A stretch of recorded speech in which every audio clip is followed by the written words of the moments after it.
Boa noite, meus irmãos. A graça e a paz estejam com todos. E eu convido os irmãos a abrirem suas Bíblias no livro de Juízes, capítulo 9. Livro que já temos caminhado bem, Desde o capítulo 1. E já estamos aí no capítulo 9. Já passamos pela história de Otiniel, Eude, Débora e Baraque, Sangar, alguns juízes já levantados por Deus. E hoje veremos aí no capítulo 9 a sequência da história de Gideão. Então, Juízes, capítulo 9, na verdade nós vamos iniciar no capítulo 8, no verso 29 em diante. Deixe sua Bíblia aberta e vamos orar ao Senhor. Pai, obrigado por esta noite, obrigado, Senhor, pela oportunidade que nós temos de ter a Tua Palavra, de ter acesso, Pai, à Tua revelação. Ó Deus, que é a Tua Palavra que é viva, Senhor, e ela é eficaz. Meu Deus, ela vem para o Senhor se tornar conhecido a nós. Por isso, ó Deus, neste momento, que o Senhor fale, Senhor, conosco. Que o Senhor alcance a vida dos meus irmãos agora, em seus lares. Ó Deus, onde quer que eles estejam, se estiver no seu trabalho, que o Senhor, ó Deus, fale a eles, que a Tua Palavra seja edificante, que a Sua palavra seja transformadora, Senhor.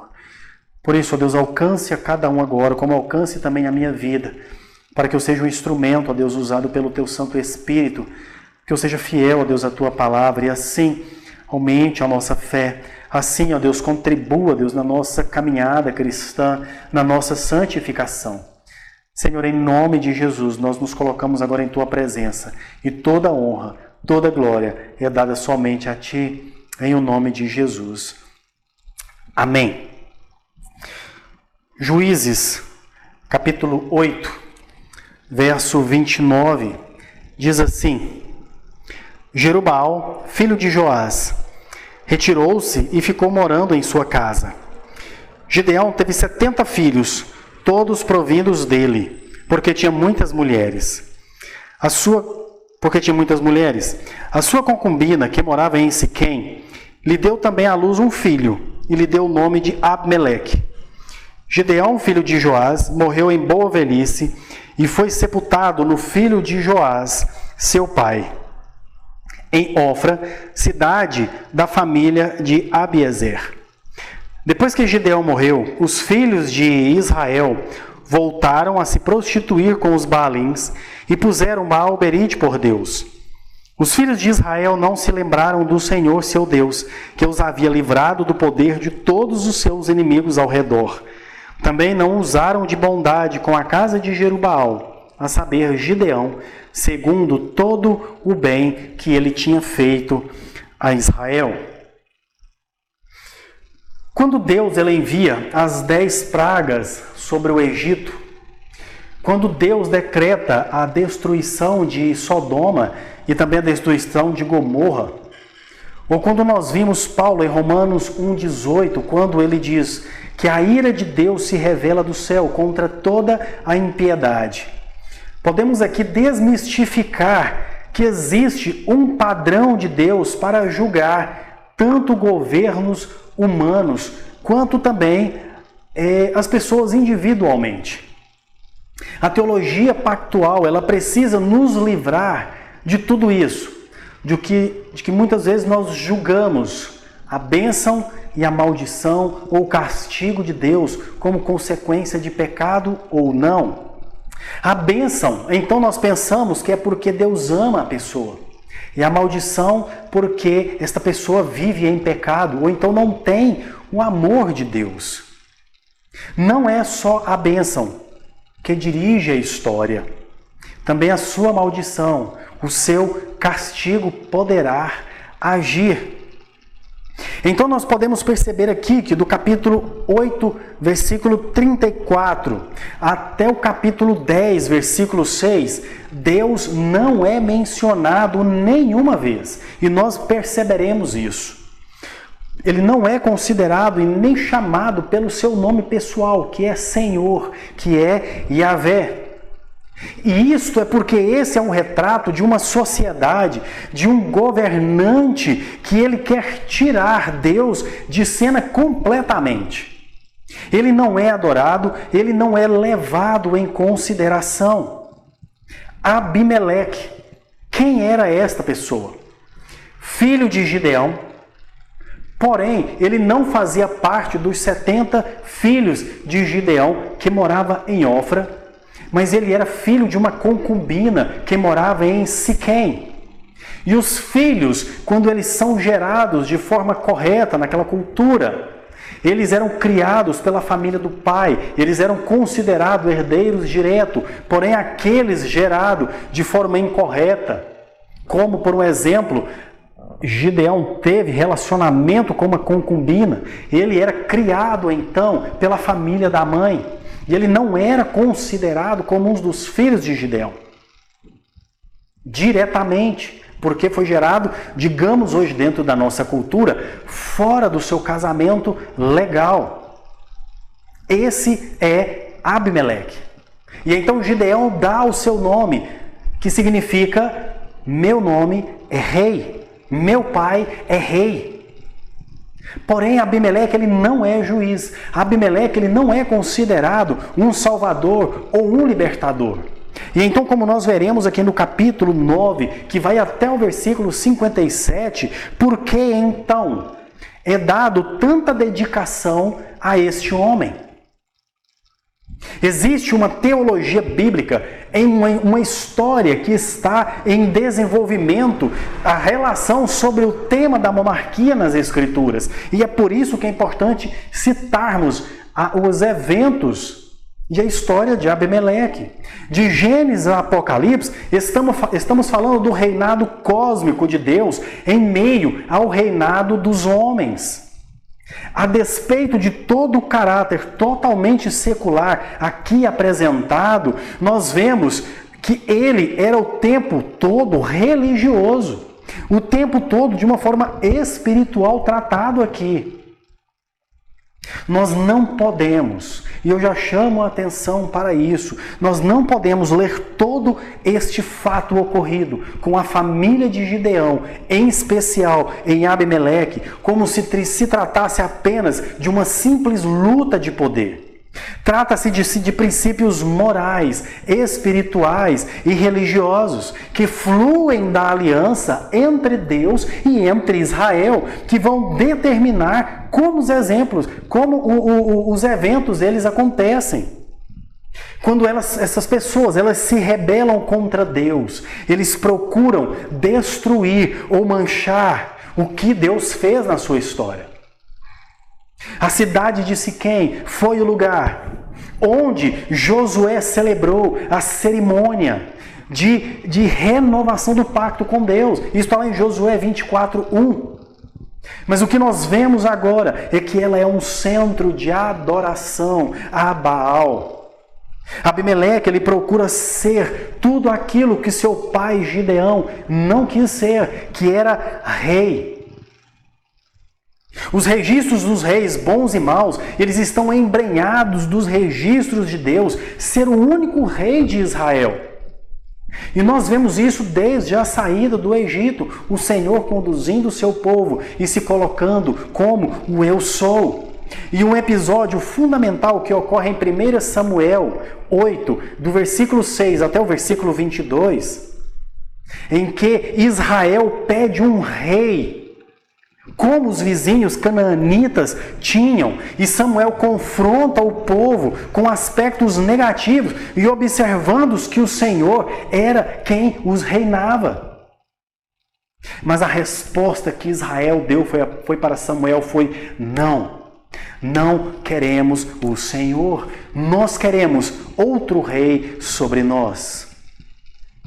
Nós vimos então que no relato de Gideão, que o povo pede a ele para reinar, em sua rejeição, ele busca por um reinado. Eles buscam por um reinado, e este homem é Abimeleque, que tem o significado que é importante: meu pai é rei. E nós temos então uma sangrenta luta por poder, em que o nome de Deus mal aparece no texto no qual nós iremos ler. E então nós podemos dizer aqui que o capítulo 9, ele serve para mostrar que um mau rei pode fazer com o povo. O texto nos pergunta: você realmente quer um rei? Que tipo de rei então você quer? Isso nos adianta sobre o que nós veremos à frente sobre a administração de Saul, que tem vários paralelos com Abimeleque e se distancia de Davi então, que é um rei piedoso e que nos lembra Jotão, que significa Yahvé é perfeito. E através de Jotão, ele vai proferir uma maldição profética no versículo 15 e no versículo 20, que vai nos recolocar numa dimensão pactual. E desta forma, o tema então que nós podemos dar para a ministração desta noite é: que tipo de governo eu preciso? E nós não estamos lidando aqui com um governo político, embora também temos as nossas necessidades e as nossas preferências. Mas na verdade nós estamos lidando aqui com os problemas de incredulidade e de idolatria do povo de Israel, que cegos por uma liderança, eles colocaram homens perversos para os liderar. Desta forma então, meus irmãos, eu chamo a sua atenção para que o texto nos ensina, que é que nós precisamos então de um governo de Deus. E por que o governo de Deus? Porque ele confronta a nossa arrogância, ele confunde as lutas por poder e ele cumpre o seu propósito. Vamos ver cada um desses tópicos. O primeiro então: nós precisamos do governo de Deus, porque ele confronta a nossa arrogância. Veja aí na sua Bíblia, no capítulo 9, dos versículos 1 até o versículo 21. Acompanhe comigo. Abimeleque, filho de Jerubaal, foi a Siquém, aos parentes de sua mãe, e falou com eles e com toda a geração da casa de seu avô materno, dizendo: peço-lhes que perguntem a todos os cidadãos de Siquém: o que é melhor para vocês? Que 70 homens, todos os filhos de Jerubaal, dominem sobre vocês, ou que vocês sejam dominados por apenas um? Lembrem-se também que eu sou osso e carne de vocês. Então os parentes de sua mãe falaram a todos os cidadãos de Siquém todas aquelas palavras, e o coração deles se inclinou a seguir Abimeleque, porque disseram: é nosso irmão. E deram-lhe 70 peças de prata da casa de Baal-Berite, com as quais Abimeleque contratou uns homens levianos e atrevidos que o seguiram. Foi à casa de seu pai em Ofra e matou os seus irmãos, os filhos de Jerubaal, 70 homens sobre uma pedra.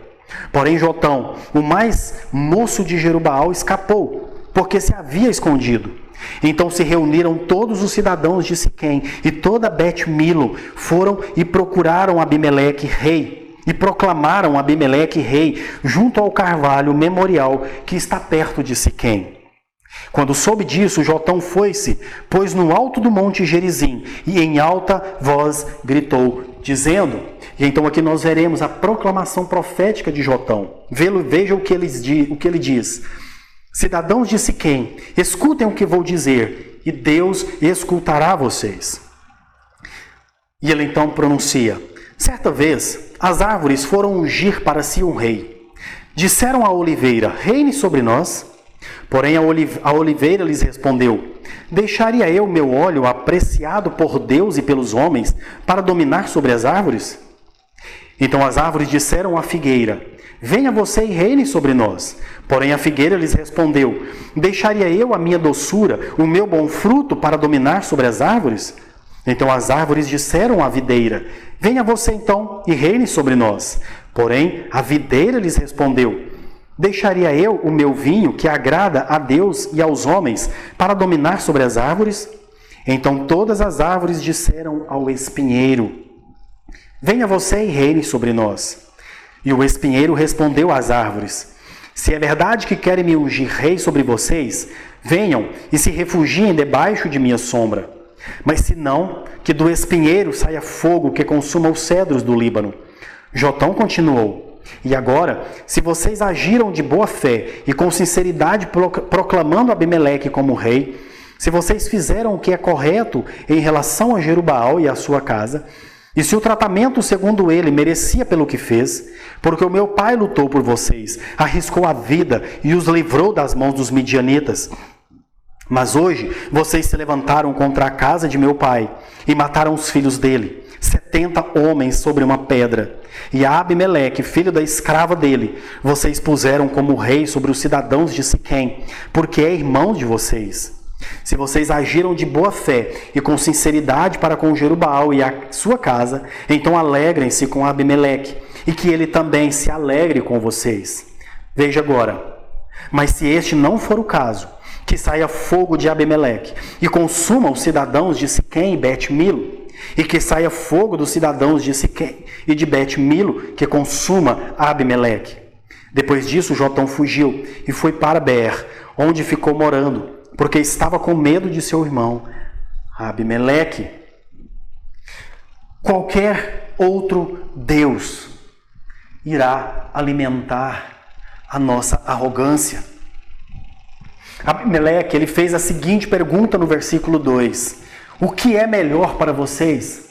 Que 70 reinem, que 70 homens, filho de Jerubaal, que é Gideão, dominem sobre vocês, ou que vocês sejam dominados por apenas um? Abimeleque, filho da escrava, criado em Siquém, que ficava longe da cidade de seu pai, que era Ofra. Ele teve uma rebelião financiada pelo altar de Baal-Berite, que ironicamente significa Senhor da Aliança, e apoiado por homens levianos e atrevidos como mercenários. Este era o exército que Abimeleque estava levantando. Siquém era um lugar muito importante, como nós já citamos, em Israel. Foi ali que Deus apareceu a Abraão. Foi lá que os ossos de José foram sepultados. Foi lá que Josué renovou a sua aliança, onde realizou essa cerimônia, em Josué 24, versículo 1. É como se nós estivéssemos pegando aqui, por um exemplo, a Alemanha, que teve os seus muros derrubados, e nós construíssemos novamente esses muros, separando entre a Alemanha Ocidental e a Alemanha Oriental, derrubando tudo que já havia acontecido ali de bom. Abimeleque, ele está reivindicando para si um reino. O seu nome, que significa meu pai é rei, sobe à sua cabeça e busca sair da marginalização como filho de uma escrava, criado distante dos seus irmãos, e ele exige isso à força. Ele mata os seus meios-irmãos numa pedra, como se fossem sacrifícios. Meus irmãos, eram 70 irmãos que ele sacrificou sobre aquela pedra. O termo hebraico aqui, malak, que na nossa tradução está como foram e proclamaram, no literal em hebraico, quer dizer literalmente que eles levaram-no a ser rei. Veja que não há nenhuma cerimônia dando referência aqui que ele está sendo ungido como rei. Ele se faz rei. Ele se coloca à força como rei. Nós vimos, e acompanhamos através de filmes e séries, principalmente no período medieval, onde aquele parente que não queria ter o seu reinado ameaçado, ele mata todos aqueles que poderiam chegar ao reino. É o que Abimeleque está fazendo. Mas diante de tudo isso, Jotão, o filho mais novo, foge. Mas antes de fugir, ele profere aqui um confronto através de uma fábula sobre como as árvores que simbolizam o povo de Israel e o povo também de Siquém, como estas árvores estavam procurando um rei. E nós percebemos que tanto a figueira, quanto a oliveira e quanto a videira, elas recusam a oferta de reinar sobre as árvores, pois elas estão preocupadas com a produção dos seus frutos para benefício dos deuses e dos homens. Mas o espinheiro, com uma utilidade duvidosa, um espinheiro que queima com facilidade, que tem espinhos e não faz sombra. Veja, é tão irônico que ele exige que as outras árvores de grande porte se refugiem embaixo dele. O povo pagaria por isso. O povo pagaria por esta escolha. E o que é que este texto de 1 a 21 nos ensina? Ela fala que Deus sempre confrontará as lutas de poder entre os homens, lutas alimentadas por desonestidade, por ganância, por poder, por idolatria. Este é o papel profético da palavra que surgiu imediatamente à monarquia, para lembrar que só o Senhor é rei, só o Senhor reina. Jotão estava iniciando ali algo que perpassaria pelos tempos, onde os profetas seriam usados para indicar os reinos e para também alertar os reis no seu governo. Abimeleque não disfarça a pretensão de ser um rei em momento algum, nem finge governar em obediência a Deus. Isso aqui implica para nós que, assim como os siquemitas, assim como os irmãos de Jotão, nós também nos tornamos vítimas quando homens capacitados se negam a assumir a liderança, como a oliveira, a videira e a figueira, e permitimos que homens de capacidade destrutiva, como Abimeleque, sedentos apenas por poder, assumam a liderança. Essa é uma excelente lição sobre arrogância e escolha de líderes. Deus, ele não valoriza popularidade, ele não valoriza senso de humor, carisma, diplomas, nem qualquer outra coisa que é colocado acima de homens e mulheres que buscam a palavra de Deus.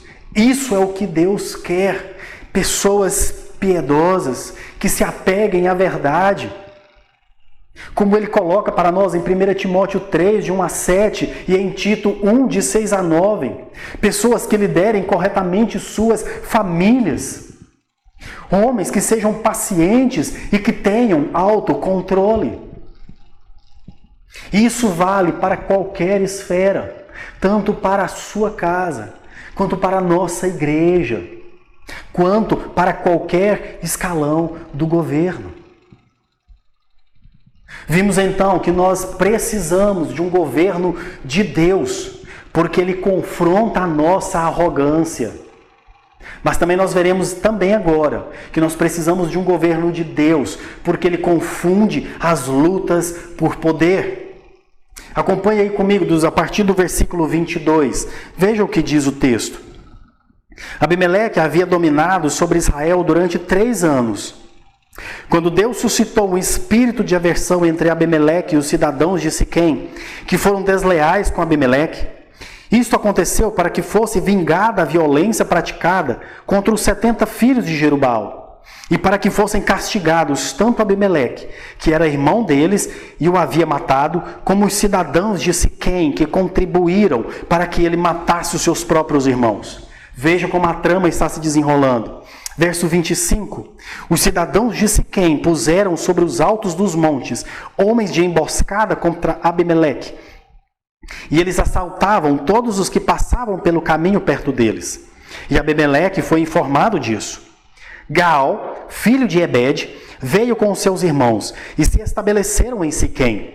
E os cidadãos de Siquém confiaram nele. Foram ao campo, cortaram os cachos das vinhas, pisaram as uvas, fizeram festas, foram à casa de seus deuses, comeram, beberam e amaldiçoaram Abimeleque. Gaal, filho de Ebed, disse: veja que é muito parecido com a história de Abimeleque.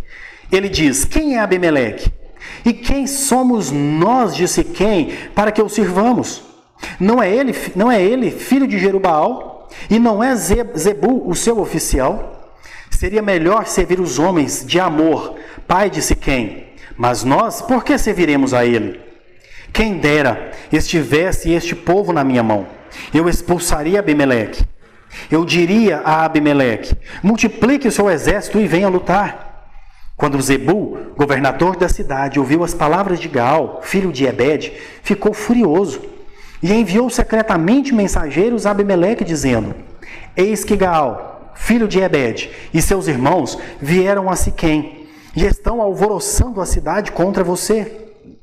Levante-se de noite, você e o povo que estiver com você, e ponha-se de emboscada no campo. Levante-se pela manhã, ao sair do sol, e ataque a cidade.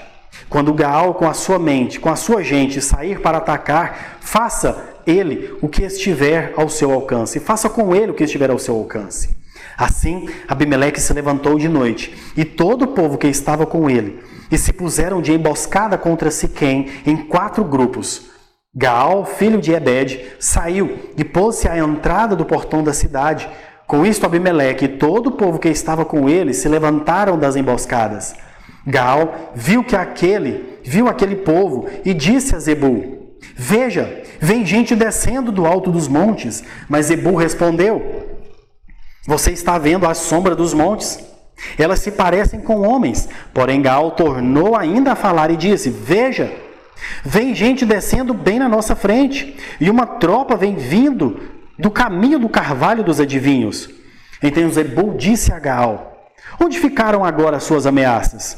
Não foi você quem dizia: quem é Abimeleque para que o sirvamos? Não é este o povo que você desprezou? Pois sai agora e vá lutar contra ele. Gaal saiu à frente dos cidadãos de Siquém e lutou contra Abimeleque. Abimeleque perseguiu Gaal e fugiu dele, e muitos feridos caíram até a entrada do portão da cidade. Abimeleque ficou em Arumá, e Zebul expulsou Gaal e seus irmãos para que não ficassem morando em Siquém. No dia seguinte, o povo de Siquém saiu ao campo, e Abimeleque foi avisado disto. Então ele reuniu seus homens e os dividiu em 3 grupos, e o pôs de emboscada no campo quando Abimeleque viu que o povo saía da cidade. Levantou-se contra eles e os atacou. Abimeleque e o grupo que estava com ele correram e tomaram posição junto à entrada da cidade, enquanto os 2 outros grupos atacaram todos os que estavam no campo e os derrotaram.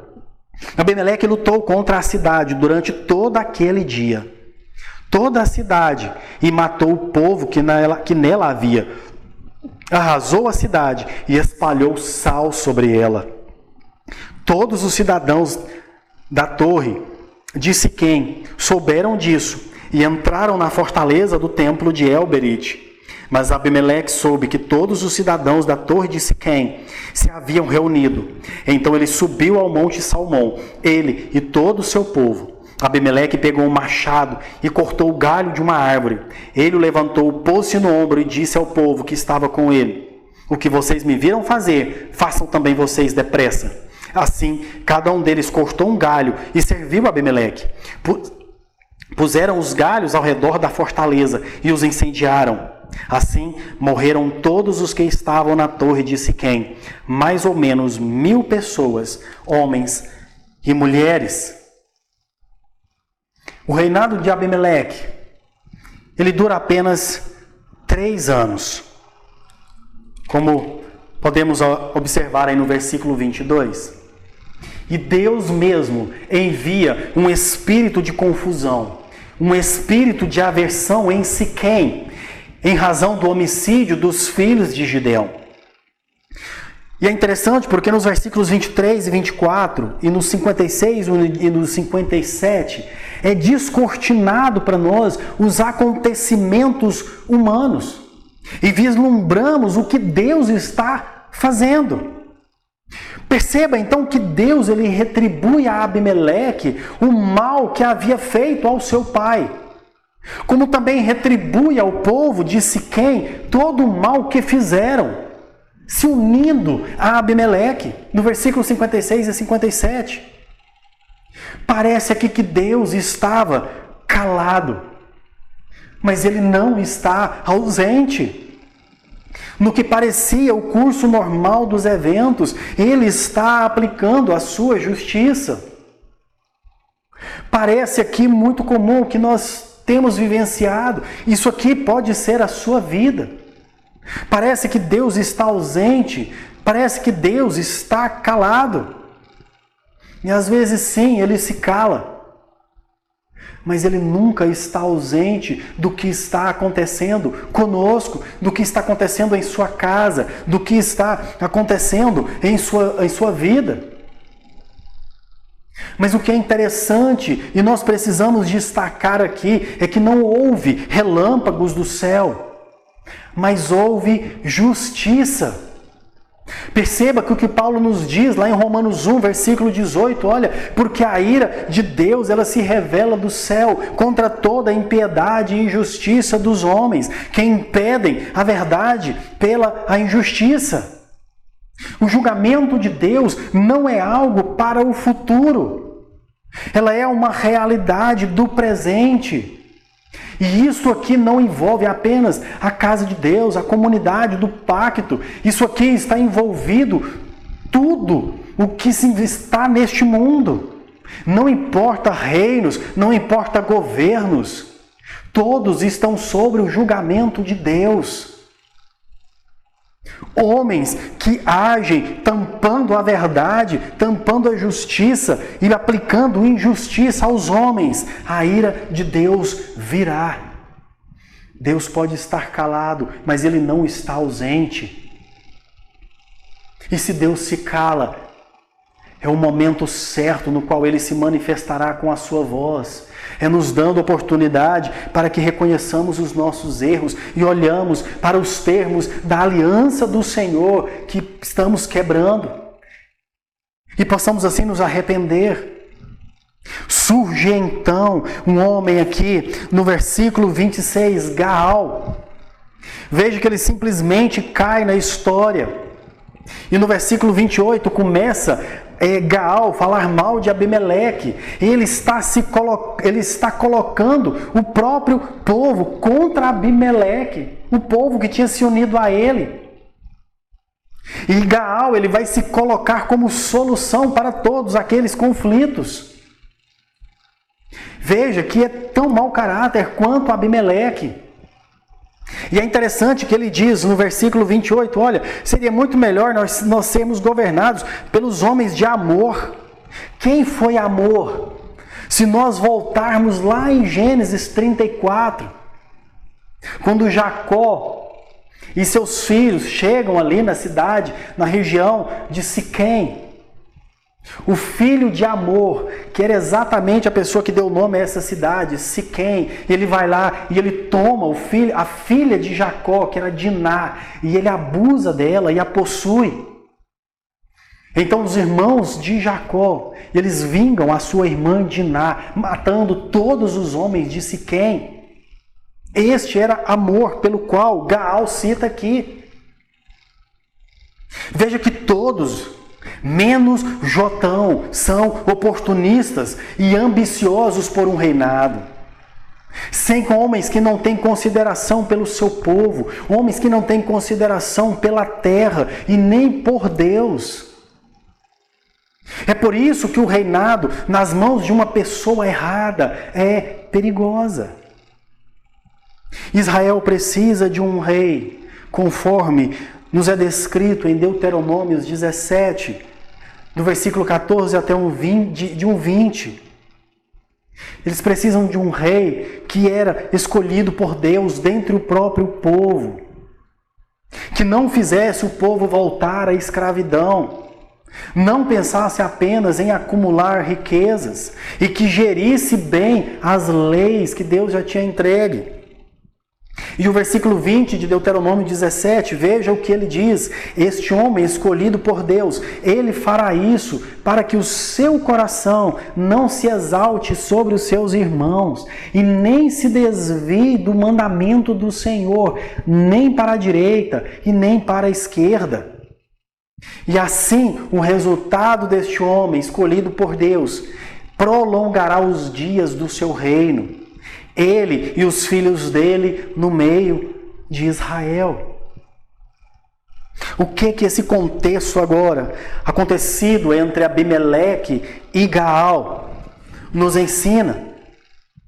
As descrições puras de poder hoje em política, infelizmente, se resumem a uma luta que nos lançam a um cenário igual ao tempo dos juízes. Não há critérios objetivos, não existem parâmetros, apenas uma subjetividade do mais forte, daquele que melhor se movimenta no jogo. Este, infelizmente, é o contexto nosso hoje, assim como aconteceu com Abimeleque. Mas a verdade do julgamento de Deus vem desapercebido. As pessoas não perceberam o Espírito enviado por Deus que iria realizar os seus propósitos. Veja, Deus não estava ausente. Esse espírito maligno significa uma divisão perturbadora, alienante e gradualmente crescente entre o rei e o próprio povo que o tinha coroado. E em nossos dias, embora pareça que a cortina esteja fechada, Deus está julgando. Sabemos que isso está acontecendo. Contudo, isso também nos alerta que nós não podemos ver uma situação específica na vida de uma pessoa e julgar também que Deus está punindo ela por causa de um pecado particular. Nós não podemos fazer isso. O fato é que abrir mão do que é reto aos olhos do Senhor nos lançará em um mar de confusão. Tiago 3 já afirma isso ao dizer que onde há inveja e sentimento de rivalidade, aí há confusão e toda espécie de coisas ruins. E é contrário a tudo que 1 Coríntios 14:33 nos diz, que Deus não é um Deus de confusão, mas sim um Deus de paz. É isso que o nosso Senhor apresenta quando nós fazemos aquilo que é reto aos seus olhos. Então nós vimos que nós precisamos de um governo de Deus, porque ele confronta a nossa arrogância, porque ele confunde também as lutas por poder. E por fim, nós veremos também que precisamos do governo de Deus, porque ele cumpre os seus propósitos. Veja aí do versículo 50 em diante, diz assim: então Abimeleque foi a Tebes, sitiou a cidade e a tomou. Havia, porém, no meio da cidade uma torre forte, e todos os homens e mulheres, todos os moradores da cidade fugiram para lá. Fecharam as portas da torre e subiram ao terraço. Abimeleque veio até a torre, lutou contra ela e se aproximou da porta para a incendiar. Veja que ele estava querendo fazer a Tebes a mesma coisa que ele tinha feito em Siquém. Mas uma mulher, veja só, jogou uma pedra superior de moinho sobre a cabeça de Abimeleque, que ele quebrou o crânio.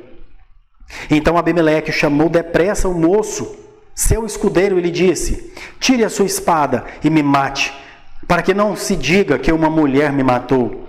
O moço o atravessou com a espada e ele morreu. Quando os homens de Israel viram que Abimeleque já estava morto, foram embora, cada um para a sua casa. Assim Deus fez cair sobre Abimeleque o mal que ele havia feito a seu pai ao matar os seus 70 irmãos. De igual modo, Deus fez cair sobre a cabeça dos homens de Siquém todo o mal que havia praticado. Assim veio sobre eles a maldição de Jotão, filho de Jerubbaal. Tebes era uma cidade localizada aproximadamente entre 16 a 20 quilômetros de Siquém apenas. E Abimeleque quase obtém sucesso em mais um assassinato em massa. Ele já tinha posto aqui fogo na torre, na fortaleza do templo em Siquém, e matado ali o pessoal de Siquém. Ele já havia matado os seus 69 irmãos sobre a pedra em Siquém. E agora então ele vai para Tebes e quer matar aquele povo na torre queimada. Mas é frustrado por uma mulher do alto da torre. Ela joga uma pedra que fratura o seu crânio. Veja que o interessante é que a sua morte não provoca luto. O texto só afirma aí no versículo 55, veja o que diz: vendo, pois, os homens de Israel que Abimeleque já estava morto, foram-se cada um para a sua casa. Não houve pranto, não houve funeral, sem lamentação, sem arrependimento algum houve sobre a morte de Abimeleque. Victor Hamilton, ele observa que agora que sabemos o fim do ocorrido, da vida de Abimeleque, se nós voltarmos desde o versículo 1 do capítulo 9, nós veremos que esse fim já havia sido anunciado. E o autor nos mostra que se nós observarmos aqui a presença do adjetivo da preposição sobre e do substantivo cabeça, nós vamos chegar exatamente na conclusão deste texto. Observe rapidamente comigo o versículo 2 do capítulo 9. Abimeleque fala: o que vos parece melhor? Que os 70 reine sobre vocês? Ou que apenas, veja aqui o adjetivo, ou que apenas um domine sobre vós? E então nós vamos para o versículo 5. Matou seus irmãos, filhos de Jerubbaal, 70 homens, sobre uma pedra. Veja a crescente. No versículo 37, falando de Gaal disse: uma tropa vem. Quando ele vê os exércitos de Abimeleque descendo contra ele, Gaal fala: uma tropa vem. E então, no versículo 53, diz: porém certa mulher lançou uma pedra superior de moinho sobre a cabeça de Abimeleque. E no verso 57 ele conclui: todo o mal Deus fez cair sobre a cabeça deles. Perceberam aqui a própria história mostrando que Deus não está ausente. Mas como ainda não havia descortinado, nós não perceberíamos, mas como lemos toda a história, Deus está no comando e no controle de tudo, deixando que aqueles que lutavam por poder e ganância fossem se emaranhando em meio a uma confusão onde eles mesmos seriam vingados. E a retaliação contra Abimeleque, ela foi muito mais do que um simples matar com uma pedra aquele que matou os seus irmãos também sobre uma pedra. O texto nos mostra que aquele que seria o único cabeça sobre Siquém, que está lá no versículo 18, e que por esse objetivo matou os seus 68 irmãos sobre uma pedra, é morto no final por uma única mulher, que lançou uma pedra de moinho sobre a sua cabeça. Veja que isso aqui nos remonta à história de Débora. Quando o Senhor encaminha e Císara esconde lá na tenda de Jael, e ela também crava uma estaca na sua cabeça. É entregue aquele homem nas mãos de uma mulher. Aqui também é entregue. E naquela época, em período de guerra, ser morto por uma mulher era humilhante. Tudo o que aconteceu a Abimeleque e aos homens de Siquém é o resultado da punição de Deus sobre eles por sua crueldade, iniciada com a carnificina feita à família de Gideão. E aqui, meus irmãos, Deus nos ensina então que ele não assiste às lutas de poder na história de forma inerte ou totalmente passivo. Ele retribuirá cada um pelos seus pecados. Os princípios morais, os princípios religiosos e políticos são todos governados à luz da aliança de Deus, com suas bênçãos e com suas maldições. Não se engane, Deus não está passivo ao que está acontecendo. Ele não é como um relojoeiro que simplesmente deu corda e deixou o mundo girando a sua própria sorte. E o que nós podemos perceber aqui é que, mais uma vez, o livro de Juízes, ele apresenta então uma mensagem messiânica, em sua maior parte, a respeito da infidelidade e da desobediência e rebeldia que escancara a necessidade e da consequente ação de Yahvé em livrar e restaurar o seu povo. Deus, ele é o verdadeiro juiz e ele é o verdadeiro rei de juízes. O comportamento arrogante e ganancioso por poder de Abimeleque, que significa meu pai é rei. Isso é totalmente contrário a quem é verdadeiramente filho do rei. Veja o que Jesus diz lá em Mateus 11, de 25 a 30.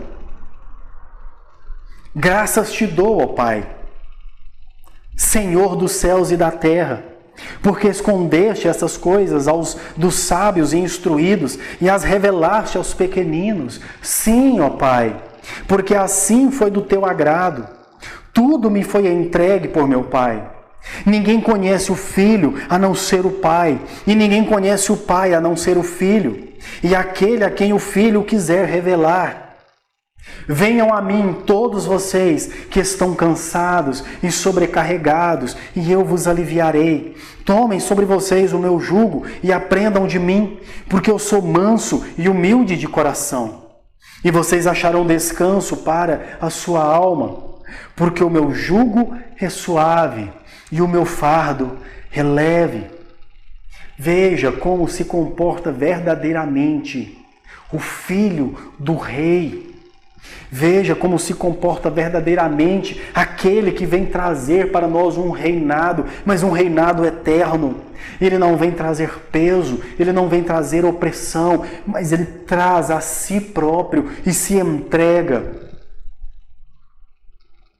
E para concluirmos, Cristo, ao contrário do espinheiro, que não pode dar sombra, nem proteção e nem amparo, ao contrário de reis, governos e ídolos dos nossos corações que apenas nos oprimem, Jesus, ele apresenta o Pai através de si mesmo, pois ambos são um.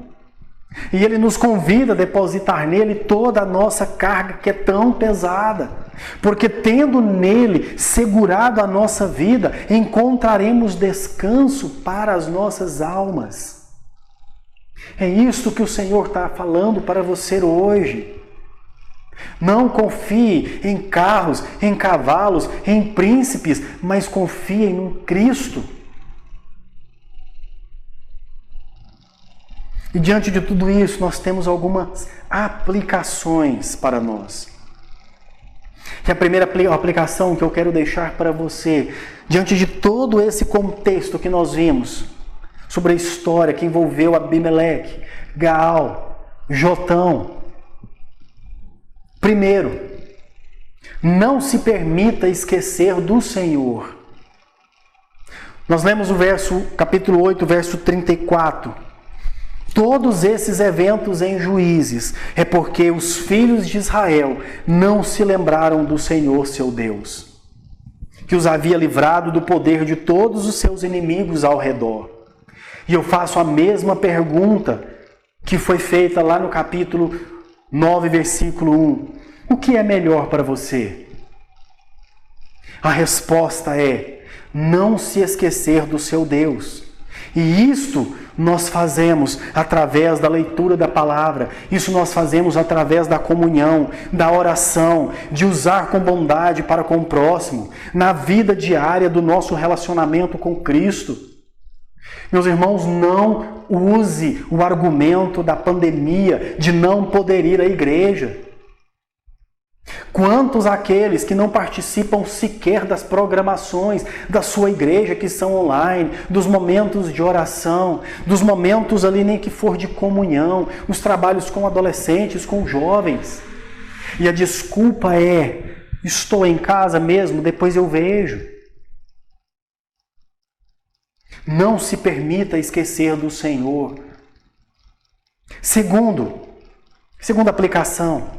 Confronte toda a vontade de poder à luz de Cristo.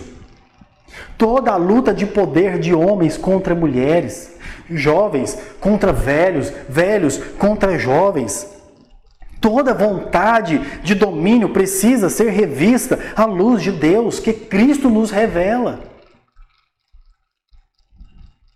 Liderança, ela não é para todos e temos que ter consciência disso. Muitas pessoas são melhores não como líderes, mas também muitos que são líderes têm fugido do compromisso e entregue para outros coisas que eles que tinham que fazer. Ser líder é ser servo. Não fuja como fugiu a oliveira, a figueira e a videira, que entregou o cargo a um espinheiro. Qual posição você está ocupando hoje? Confronte isso à luz de Deus Pai e o nosso Senhor Jesus Cristo. Assuma a posição que Ele te chamou para fazer. Toda ela. É importante tanto ser líder, quanto também não ser líder. Terceira aplicação. Fuja de confusões e lutas gananciosas por poder. Como? O povo de Siquém deixou-se influenciar tanto por Abimeleque quanto por Gaal. E então o juízo de Deus veio sobre eles. Porque não foram fiéis a Deus. Eles realizaram práticas de líderes perversos. E isto é autodestrutivo e causa danos severos à comunidade pactual de Deus, que é a sua igreja. Então saia, fuja de confusões, fazendo o que é reto aos olhos do Senhor, pelos termos da aliança. O Antigo Testamento, a aliança, não é um monte de ritos ultrapassados que caducaram. Elas são lâmpadas para os nossos pés. Por isso nós precisamos nos saciar de toda a palavra e deixarmos para deixarmos de alimentar a vontade gananciosa por poder, que nos leva a confusões, como vimos aqui. E quarta e última aplicação para a nossa vida. Espere no Senhor toda a aplicação de justiça. Como assim? Nós vimos que homens levianos como Abimeleque e seus mercenários, eles não permanecerão sem juízo para sempre. Não permanecerão. Viva, então, as suas responsabilidades de maneira diferenciada, como um dia você prestará contas ao Senhor. Toda a sua vontade de poder, seja sobre o seu marido, seja abusivamente sobre a sua esposa, sobre os seus filhos ou sobre uma nação, serão julgadas por Cristo, o único que poderia ter subjugado a todos. Mas, no entanto, ele resolveu se entregar na cruz por nós. Então, espere no Senhor, que Ele aplicará a sua justiça no tempo certo. Viva tendo certeza de que tudo que você fizer, tudo que nós fizermos, prestaremos contas ao Senhor. Que Deus nos abençoe. Vamos orar. Senhor, nós clamamos a Ti, Pai, que essa palavra fixe em nossos corações. Deus, nós clamamos a Ti, ó Deus, que a Tua palavra, ela impregne a nossa vida, Pai, de amor a Ti. Impregne a nossa vida, Deus, sabendo que nós temos um Deus que não está ausente, mas que está vivenciando. Um Deus que está diante de nós, um Deus que está conosco em todos os momentos. Senhor, que cada situação é para nos ensinar, Pai, para amadurecermos espiritualmente e sabermos em quem devemos confiar, que o Senhor é o único governo em que nós podemos olhar e esperar o melhor, Pai. Um governo de justiça, um governo de paz. Deus, um governo que virá para carregar ao Senhor a nossa carga e não para colocar carga sobre nós. Por isso, Pai, ensina-nos a confiar em Ti. Ensina-nos, ó Pai, a deixar sobre o Senhor completamente as nossas vidas. Mas também ensina-nos, ó Pai, a escolher bons líderes. Ensina-nos a avaliarmos, ó Deus, através da Tua palavra, como escolher os líderes, ó Deus, do nosso governo. Ó Deus, escolhermos os líderes, ó Pai, da nossa comunidade. E ensina-nos a orar por aqueles que já estão à frente, ó Deus, de cada liderança. Senhor, traga temor aos nossos corações. Traga peso, Senhor, de glória sobre nós. E, ó Deus, que em nome de Jesus, essa Tua palavra nos ensine na caminhada diária. Assim, Pai, nós Te louvamos e Te agradecemos em o nome de Jesus. E assim, meu irmão, que o Senhor te abençoe e o Senhor te dê uma boa semana em o nome de Jesus. Amém.